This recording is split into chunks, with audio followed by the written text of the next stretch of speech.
अल्हम्दुलिल्लाहि रब्बिल आलमीन वस्सलातु वस्सलामु अला सय्यिदिल मुरसलीन अम्मा बअद फ़अऊज़ु बिल्लाहि मिनश शैतानिर रजीम बिस्मिल्लाहिर रहमानिर रहीम अस्सलातु वस्सलामु अलैका या रसूलल्लाह व अला आलिका व स्वहाबिका या हबीबल्लाह अस्सलातु वस्सलामु अलैका या नबीअल्लाह व अला आलिका व स्वहाबिका या नूरल्लाह। प्रिय मदिनी चैनलेर दर्शकबिंद आपनारा देखছেন অনুষ্ঠান प्रिय नबी सल्लल्लाहु आलैहि वसल्लमेर शहजादीगण। आजकेও আমরা খাতুনে জান্নাত ফাতেমাতুজ জাহরা তৈয়বা তাহেরা রাদিয়াল্লাহু তাআলা আনহার শান সম্পর্কে জানার চেষ্টা করব এবং তিনি রাসূল করিম সাল্লাল্লাহু আলাইহি ওয়াসাল্লামকে কত ভালোবাসতেন আর নবী সাল্লাল্লাহু আলাইহি ওয়াসাল্লামের আদর্শের উপরে কত চলতেন এই বিষয়ে আমরা জানার চেষ্টা করব। দেখুন, খাতুনে জান্নাত রাদিয়াল্লাহু তাআলা আনহা এমন রমণী যার ব্যাপারে আমার নবী সাল্লাল্লাহু আলাইহি ওয়াসাল্লাম ইরশাদ করেছেন কি খাতুনে জান্নাত জান্নাতি মহিলাদের সরদার এবং তার ছেলে হাসান আর হুসাইন রাদিয়াল্লাহু তাআলা আনহুমা এই উভয় যুবক জান্নাতি যুবকদের সরদার। সুবহানাল্লাহ। তো চলুন প্রিয় ইসলামী ভাইরা, আমরা প্রথমে দুরূদ শরীফের একটি ফজিলত শ্রবণ করি, এরপরে আমরা খাতুনে জান্নাত রাদিয়াল্লাহু তাআলা আনহার শান সম্পর্কে এবং তার জীবনী সম্পর্কে আমরা জানার চেষ্টা করব। আল্লাহ নবী সাল্লাল্লাহু আলাইহি ওয়াসাল্লাম ইরশাদ করেছেন, আমার নবী বলেন কি যে ব্যক্তি আমার উপরে একবার দুরূদ পড়বে আল্লাহ তাআলা তার উপরে 10টি রহমত অবতীর্ণ করবেন।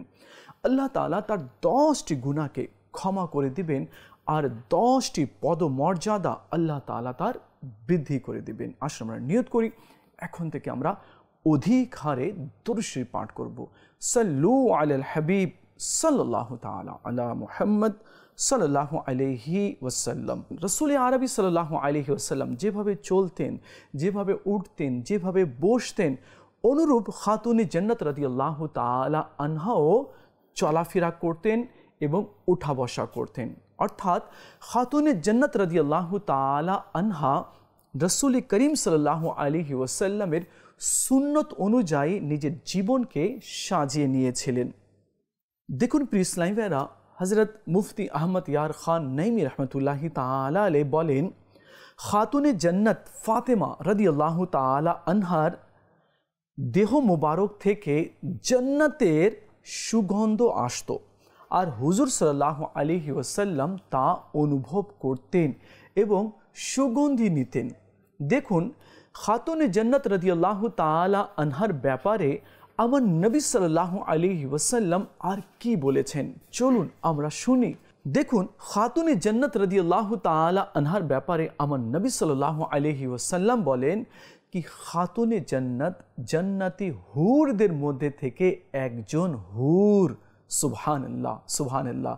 আর আমরা শুনলাম কি খাতুনে জান্নাত রাদিয়াল্লাহু তাআলা আনহার দেহ মোবারক থেকে জান্নাতের সুগন্ধি আসতো। সুবহানাল্লাহ।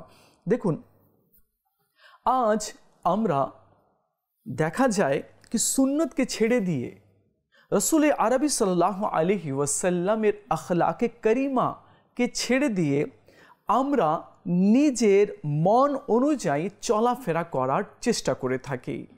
অনেকেই আছে যারা সেলিব্রিটি রয়েছে তাদেরকে অনুকরণ করে, অনেকেই অ্যাক্টরের অনুকরণ করে। দেখুন প্রিয় ইসলামী ভাইরা, একটি হাদিস আছে, আমার নবী সাল্লাল্লাহু আলাইহি ওয়াসাল্লাম বলেছেন যে কেউ কোনো কমের সাথে সাদৃশ্য ধারণ করবে সে তাদেরই অন্তর্ভুক্ত হবে।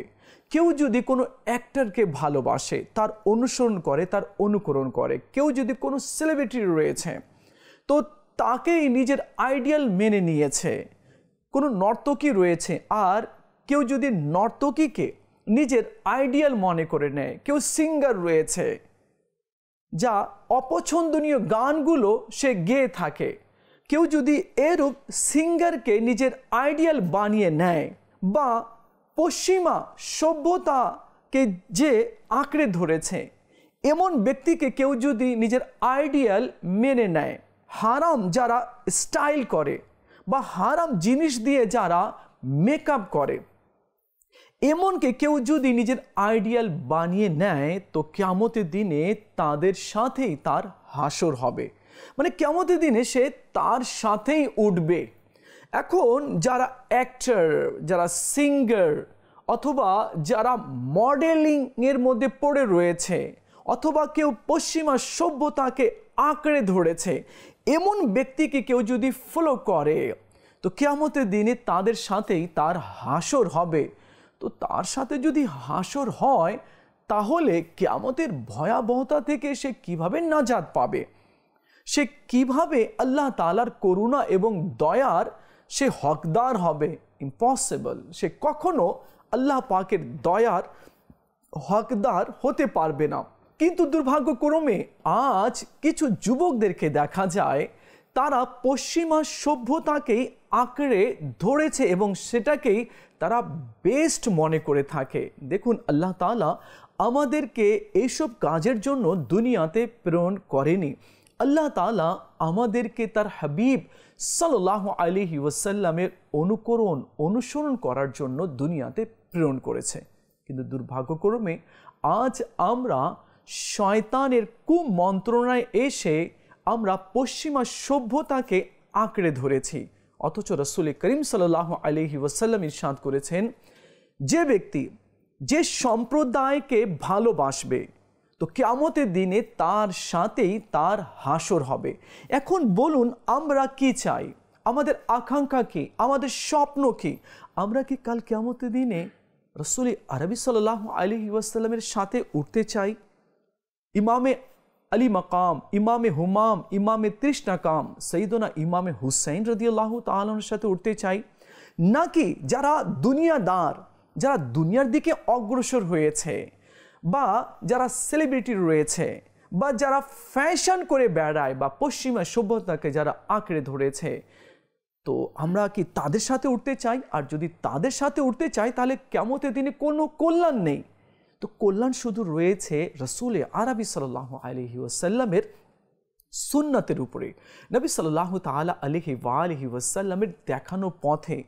আর নাজাত রয়েছে আল্লাহ রাব্বুল আলামিনের পবিত্র কোরআনের মধ্যে। আল্লাহ রাব্বুল আলামিন যা যা বলেছেন সে অনুযায়ী কেউ যদি আমল করে তো তার মধ্যেই রয়েছে নাজাত এবং মুক্তি। আসুন আমরা নিয়ত করে নিই যে এখন থেকে আমরা রাসূল আরবি সাল্লাল্লাহু আলাইহি ওয়াসাল্লামের সুন্নত অনুযায়ী নিজের জীবন অতিবাহিত করার আমরা চেষ্টা করব।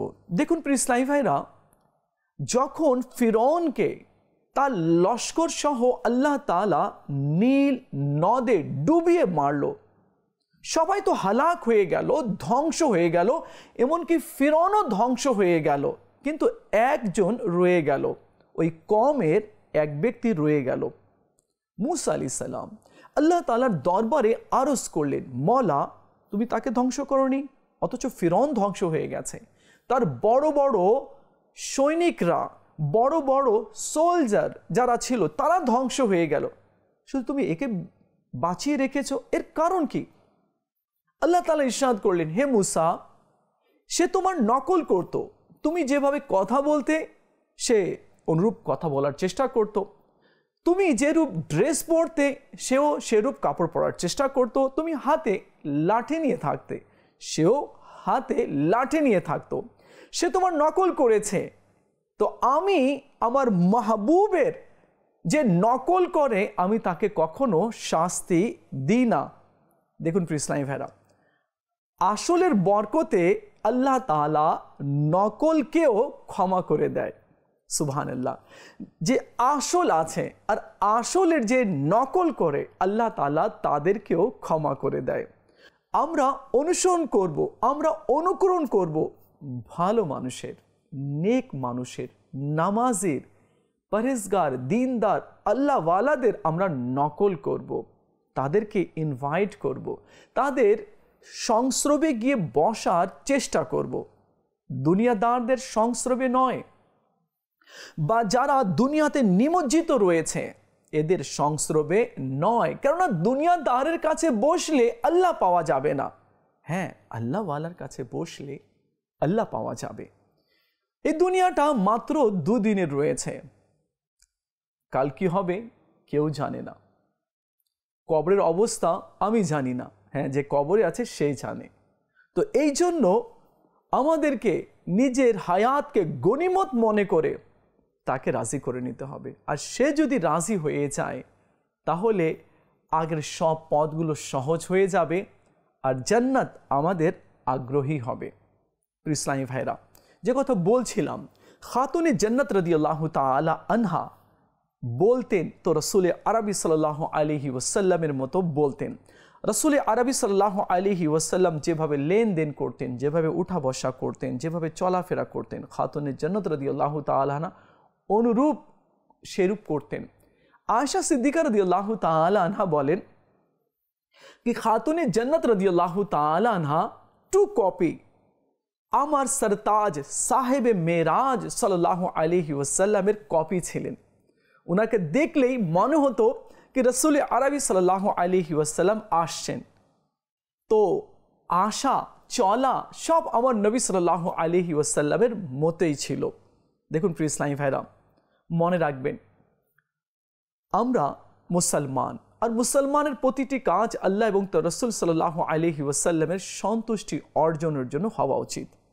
কিন্তু দুর্ভাগ্যক্রমে কিছু মহিলা আছে নামাজ পড়ে, কিছু মহিলা আছে খুব পর্দা করে, কিছু মহিলা আছে পর পুরুষের সামনে যায় না, কিছু মহিলা আছে যারা নিজের বাড়িতেই থাকে, নিজের স্বামী এবং পরিবারের সকলের দেখাশোনা করে। কিন্তু কিছু মহিলা এমনও রয়েছে যারা বেপর্দাভাবে চলে। তাদেরকে বাড়িতে ভালো লাগে না, বাইরেই ভালো লাগে। তাদেরকে বাড়ির লোকদের সাথে থাকতে ভালো লাগে না, তাদেরকে বাইরে বেড়াতেই এবং পরপুরুষদের সাথে কথা বলতেই ভালো লাগে। তো এমন মহিলাদের উপরে আল্লাহ তাআলার অভিশাপ রয়েছে, নালত রয়েছে। দেখুন কিছু মহিলা এমনও রয়েছে যারা পুরুষদের মতো ড্রেস পরে, পুরুষদের মতো হেয়ার কাটিং করে, চুল কাটে।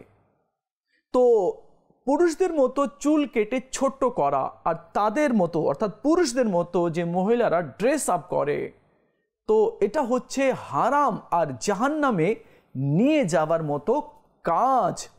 মহিলাদের ড্রেস আলাদা রয়েছে, পুরুষদের পোশাক আলাদা রয়েছে। মহিলারা যাতে পুরুষদের মতো বেশভূষা না পরে এবং চুলগুলো কেটে কেটে পুরুষদের মতো যাতে না করে, কেননা এটা হারাম আর জাহান্নামে নিয়ে যাওয়ার মতো কাজ রয়েছে। এ বিষয়ে আমার নবী সাল্লাল্লাহু আলাইহি ওয়াসাল্লাম কি বলেছেন, হ্যাঁ, জানার দরকার রয়েছে, বুঝার দরকার রয়েছে। যদি আমরা না বুঝি, যদি আমরা না জানি আর আমল না করি, মরার পরে আফসোস করে কোনো লাভ হবে না। আর কবরে কান্নাকাটি করেও কোনো লাভ হবে না। আযাবের ভিতরে ডুবে থেকে সে সময় অনুতপ্ত হলেও কোনো লাভ হবে না। আলা হযরত বলেছেন না, আজ লে উনকি পনহা, আজ মদদ মাंग उनसे फिर ना मानेंगे कयामत में अगर मान गया। তো আজকেই মানতে হবে, আজকেই আমল করতে হবে, আজকেই বুঝে নিতে হবে। কাল বুঝলে হবে না, অর্থাৎ কিয়ামতের দিনে বুঝলে হবে না। তো আমার নবী সাল্লাল্লাহু আলাইহি ওয়াসাল্লাম এই বিষয়ে কি বলেছেন? আমার নবী সাল্লাল্লাহু আলাইহি ওয়াসাল্লাম ইরশাদ করেন, তিন ধরনের মানুষ জান্নাতের সুগন্ধি পাবে না। নাম্বার 1 দায়ুস, নাম্বার 2 পুরুষদের মতো পোশাক পরিধানকারী মহিলা, আর নাম্বার 3 হচ্ছে মদ পানে অভ্যস্ত ব্যক্তি।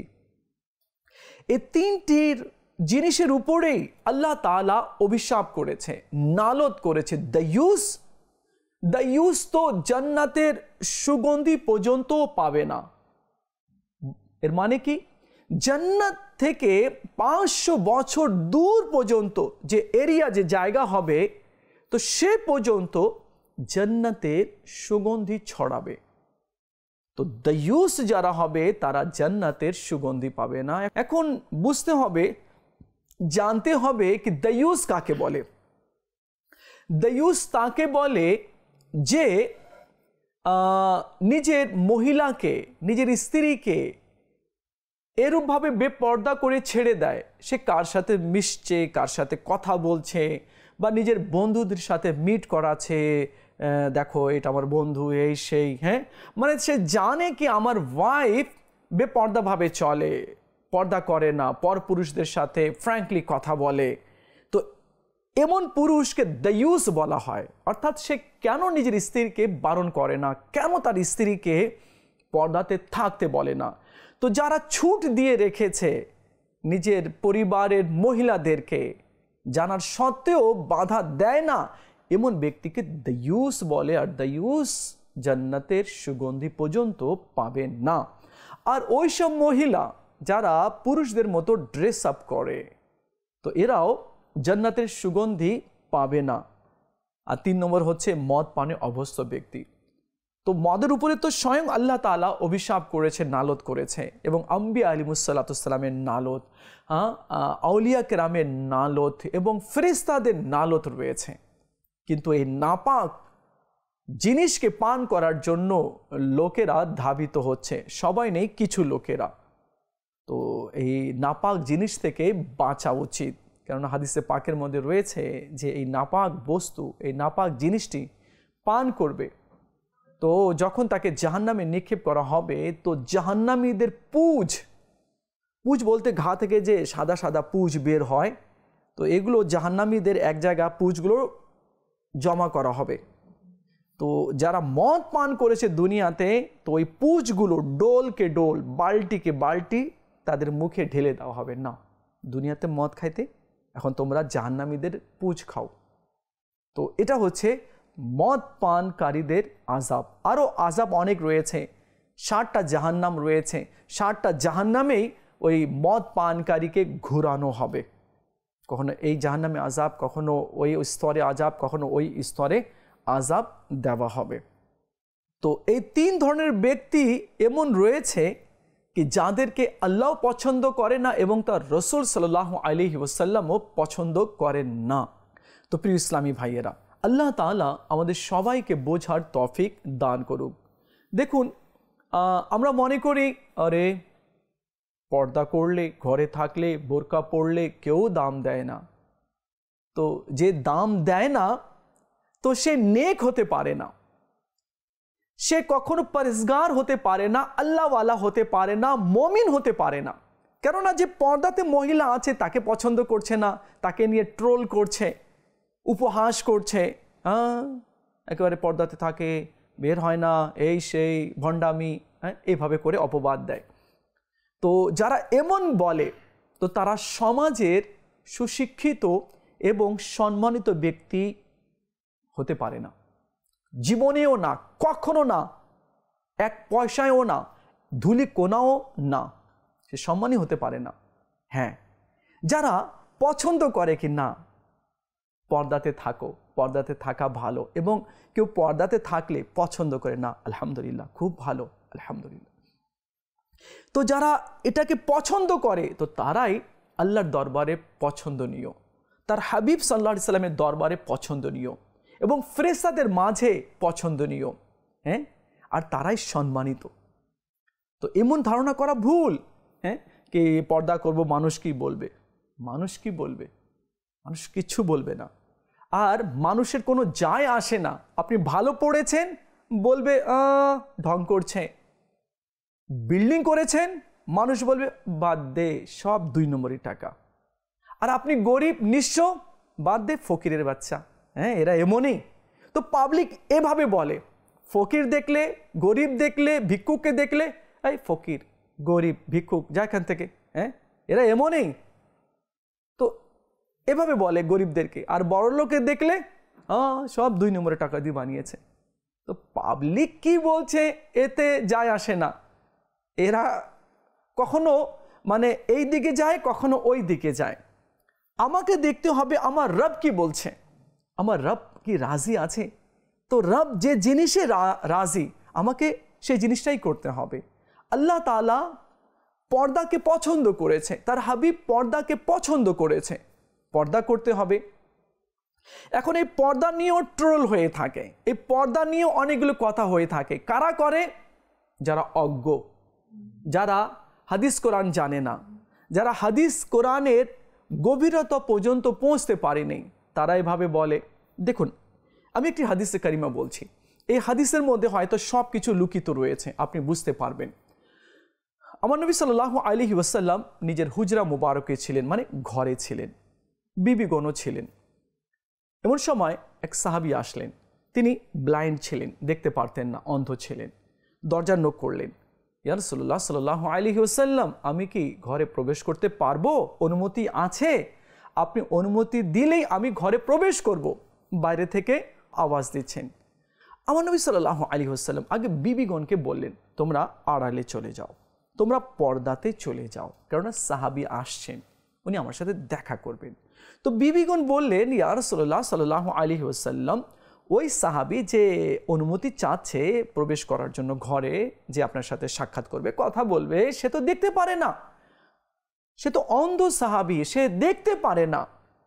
তো আমার নবী বললেন, তোমরা তো দেখতে পারো, তোমরা তো দেখতে পারো, ও দেখতে পারে না, তোমরা তো দেখতে পারো, যাও তোমরা পর্দাতে চলে যাও। কি বুঝা গেল? কি বুঝা গেল? কে এক সাহাবী আসছেন, অন্ধ সাহাবী, সে দেখতে পারে না, কোনো কিছু দেখতে পারে না। তো আমার নবী কি বললেন কি, হে বিবিগণ, তোমরা ঘরের ভিতরে চলে যাও, কেননা সে দেখতে পারে না, তোমরা তো দেখতে পারো। এর মধ্যে অনেক রহস্য লুকিত রয়েছে, অনেক পর্দার ব্যাপারে হিকমতগুলো লুকিত রয়েছে। হ্যাঁ, যারা পর্দা করে তারা বুঝতে পারবে। আল্লাহ তাআলা আমাদের মা বোনদেরকেও পর্দা করার এবং পুরুষদেরকেও পর্দা করার যেটা হুকুম রয়েছে, আল্লাহ তাআলা আমাদের সবাইকে সে অনুযায়ী চলার, পর্দা করার আল্লাহ তাআলা তৌফিক দান করুক। দেখুন, একটি রিয়েল ঘটনা যা শেখ তরিকত আমির আহলে সুন্নত আবু বিলাল মৌলানা মোহাম্মদ ইলিয়াস আত্তার কাদরি দামাত বরকাতুহুল আলিয়াকে কেউ শুনিয়েছিল। বলল কি, আমাদের গ্রামে এক যুবতী মেয়ের ইন্তেকাল হয়ে গেল, মারা গেল।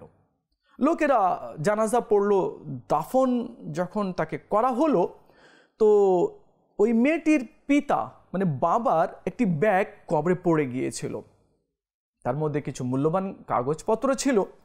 তো যে কবর খনন করে তাকে বলল, দেখো এই ব্যাপার আছে, কি করা যায়? বলে, ঠিক আছে, মাটি সরাচ্ছি একটু, আপনি ব্যাগটা তুলে নেবেন। ওকে, ঠিক আছে। মাটি সরালো।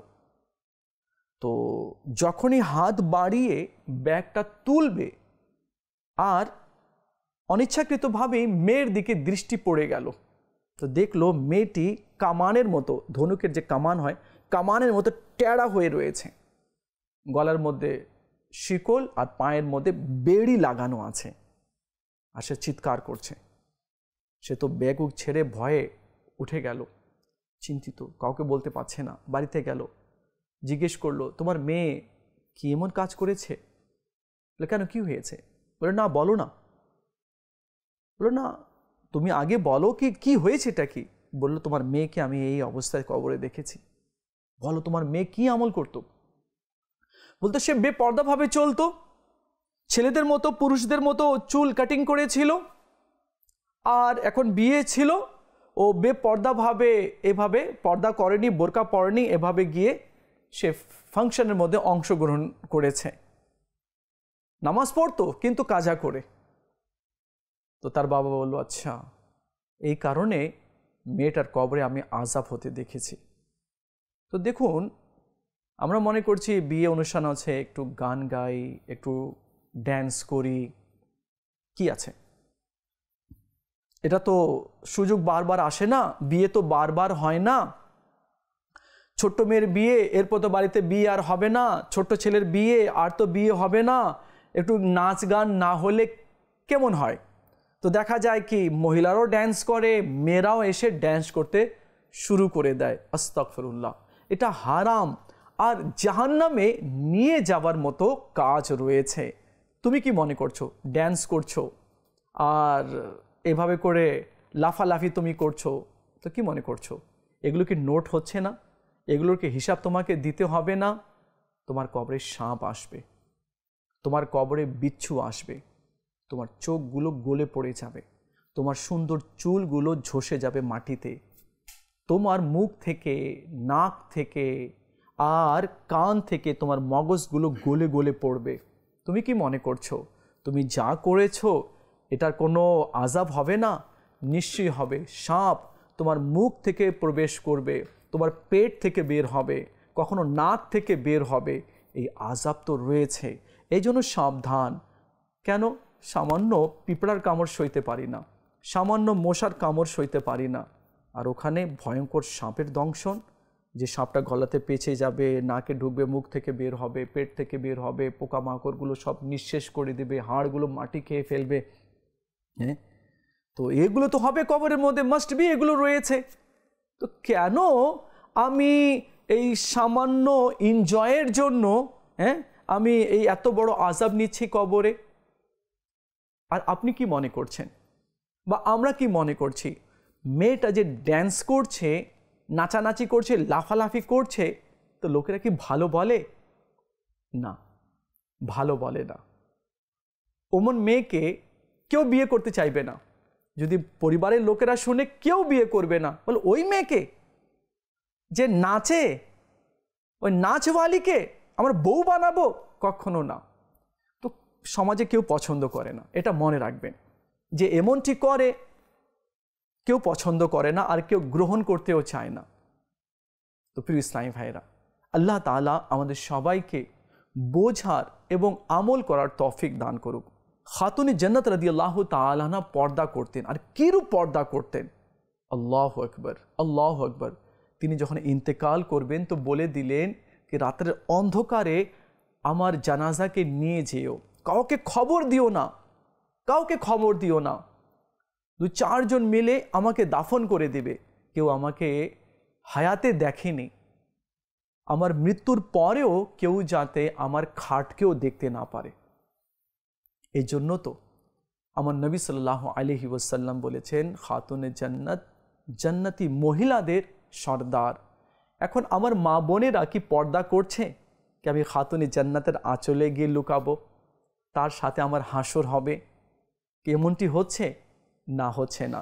তো যে পর্দা করবে না, নাচ গান করবে, তো কিয়ামতের দিনে নাচ ওয়ালিদের সাথে তার হাসর হবে। যে ফ্যাশন করছে, ফ্যাশন করেই মারা গেল, তো কিয়ামতের দিনে ওই ফ্যাশন যারা যারা করেছে তাদের সাথেই তার হাসর হবে। আর যারা পর্দা করেছে তার হাসর নেককার রমণীদের সাথে হবে, খাতুনে জান্নাত রাদিয়াল্লাহু তাআলা আনহার সাথে হবে। আল্লাহ তাআলা আমাদের সবাইকে বোঝার তৌফিক দান করুক। ইসলামী ভাইরা আর মদিনী চ্যানেলের দর্শকবৃন্দ, আপনারা দেখছেন অনুষ্ঠান প্রিয় নবী সাল্লাল্লাহু আলাইহি ওয়াসাল্লামের শেহজাদিগণ। তো খাতুনে জান্নাত রাদিয়াল্লাহু তাআলা আনহার কিছু অংশ আজকে আমরা জানার চেষ্টা করেছি। আগামী পর্বে আরও কিছু আমরা জানার চেষ্টা করব। ততক্ষণ ভালো থাকবেন আর মদিনী চ্যানেলের সঙ্গেই থাকবেন। সাল্লু আলাল হাবিব সাল্লাল্লাহু তাআলা আলা মুহাম্মদ সাল্লাল্লাহু আলাইহি ওয়াসাল্লাম।